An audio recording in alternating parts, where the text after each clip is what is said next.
Esimene ergas mälestus Tartust on see, et ma istun Emajõe kaldal ja mõtlen, et küll see on ikka üks hirmus suur linn. Kus pool võiks olla üldse koolimaja?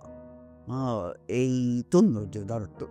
Ma olin külas kasvanud laps, aga mitte hirm ei olnud see, pigem tunne sellest, et Tartu on suur, vägev, täis, et siin on kõik võimalik.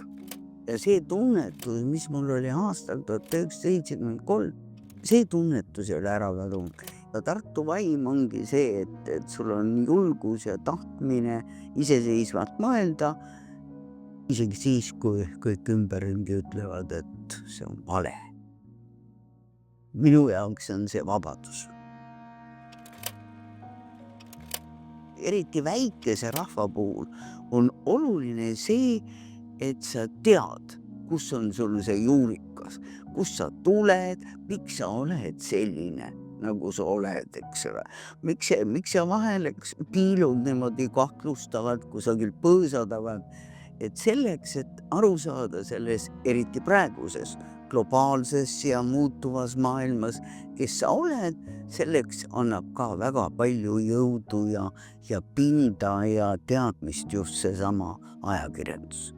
Kui ma näen neid vanu Postimehe köiteid, eks ole, siis ma tunnen, et ma peaksin jälle hakkama kõigest otsast peale ja tahaksin ikkagi veel ja veel ja veel lugeda, sest sa tegelikult saad aru, et ükskõik mis juhtub. See kõik on kord juba maailmas olnud. Võib-olla see vorming on teine, võib-olla seda on kirjeldatud teistmoodi, aga päris uut siin päikese all, praktiliselt ei ole.